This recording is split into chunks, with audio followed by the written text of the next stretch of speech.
Why is it that when someone walks away from us, they suddenly become the only person we can think about? That person who was once a steady presence in your life is now gone, and all you can focus on is getting them back. Why is it that when someone walks away from us, they suddenly become the only person we can think about? That person who was once a steady presence in your life is now gone, and all you can focus on is getting them back, convincing them they've made a mistake. You're replaying every conversation in your head. You're analyzing texts, remembering fights, wondering where it all went wrong. And most importantly, you're trying to figure out how to fix it, how to win her back. I understand that desperation, that feeling that if you could just find the right words, the perfect gesture, she'd realize what she's walking away from. But here's the brutal truth many aren't ready to hear. Most attempts to win someone back fail, not because the strategy was wrong, but because the mindset behind it was fundamentally flawed. Think about it. What's really driving your desire to reconnect? Is it genuine love for who she is, or is it the pain of rejection, the fear of being alone, the blow to your ego? This isn't a judgment, it's a necessary question, because the path to potentially winning her back requires a level of honesty most people aren't willing to face. When a relationship ends, we often enter a state of panic. We make promises we can't keep. We pledge to change fundamental aspects of ourselves overnight. We alternate between desperate pleading and cold distance, trying anything that might work. You've probably heard advice like, show her what she's missing, or make her jealous.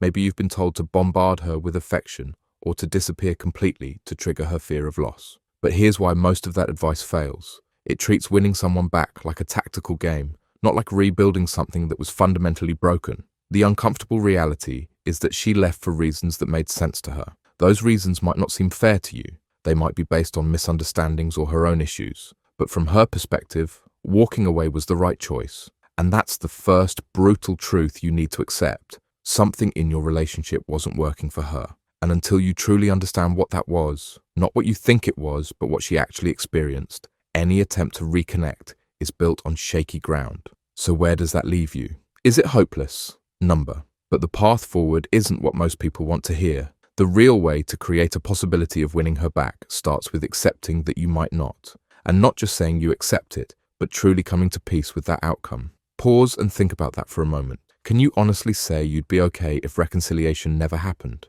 Because that mindset, that complete absence of desperation, is paradoxically your strongest position. The second truth is even harder. You need to understand why the relationship ended from her perspective, without defensiveness, without explanation, without trying to correct her perception. This isn't about agreeing with everything she felt or thought. It's about having the emotional maturity to see the relationship through her eyes, even when that view is painful to acknowledge. Maybe she felt unheard. Maybe your communication styles created constant friction. Maybe specific behaviors eroded her trust or her attraction. Or maybe the relationship had simply run its course and no one was really to blame. Whatever the case, understanding her perspective requires humility. It requires setting aside your need to be right, and most painfully, it might require accepting that you hurt her, even if that was never your intention. The third brutal truth is that real change takes time, not days, not weeks, often not even months. Meaningful personal growth happens over extended periods, through consistent effort and regular reflection. This is why promising to change overnight rarely works. She's heard those promises before, maybe from you, maybe from others. Promises made in moments of desperation carry little weight. So instead of focusing on getting her back next week, you need to focus on becoming the person you want to be over the next 6 months, the next year. Not for her, for yourself. Because here's what most reconciliation advice gets completely backward. The kind of growth that might eventually make reconnection possible can only happen when you're not doing it to win someone back. It has to be authentic. It has to be for you. Are there patterns in your life that keep repeating across relationships? Do you struggle with emotional availability, with anger, with prioritizing work over connection, with vulnerability? These patterns don't change through willpower alone. They change through self-awareness. But it's the only path that leads to meaningful change, the kind that might eventually make her see you differently. The fourth truth might be the most counterintuitive. Winning her back often requires letting her go completely. Not as a strategy, not as a way to trigger her fear of loss, but as an act of respect for her decision and her autonomy. Real love isn't possessive. It doesn't demand reciprocation. If you truly care about her, you need to respect that she's made a choice she believes is best for her life and her well-being. This means no drunk texts, no manipulative check-ins disguised as friendship, no using mutual friends to stay updated on her life, no accidentally showing up where you know she'll be. Give her the space she's asked for, completely and without secret agendas. This is where most people fail. They can't resist those moments of weakness. They can't stop themselves from reaching out just to see how she's doing. Each of these moments only confirms to her that leaving was the right choice. The fifth truth is perhaps the most important. The best way to potentially create a new beginning is to focus on your ending. What does that mean? It means properly grieving the relationship, feeling the pain, the anger, the regret, all of it, not distracting yourself from it, not immediately jumping into something new. Grief isn't linear. You'll have good days and terrible days. You'll think you're healing and then be blindsided by a memory that brings it all rushing back. This process can't be rushed, but through this grief, if you're paying attention, you'll gain clarity. You'll start to see the relationship more objectively, both the beautiful parts worth cherishing and the dysfunctional patterns that needed to end. This clarity is essential because without it, you risk romanticizing what you had.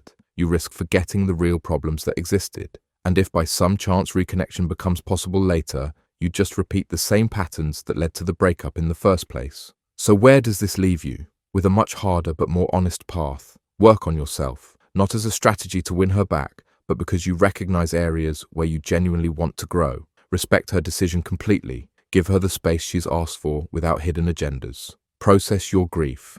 Allow yourself to feel the loss fully instead of immediately trying to fix or replace it. Rebuild your life. Not to show her what she's missing, but because you deserve a full, rich life regardless of your relationship status. And then, once you've truly done these things, not for days or weeks, but for months, you'll likely find something unexpected has happened. Either you'll have moved on naturally, finding peace with the end of the relationship and perhaps even gratitude for what you learned from it, or you'll have become the kind of person who might have a chance at a new beginning with her. Not by convincing her, not by wearing her down, but by having genuinely grown in ways that she can see and feel in authentic interactions. The brutal truth is that this path offers no guarantees. She may never come back. She may move on to someone else. You have to be truly okay with that possibility for any of this to work. But here's what this approach does guarantee. You'll become a better version of yourself. You'll break unhealthy patterns. You'll develop emotional resilience.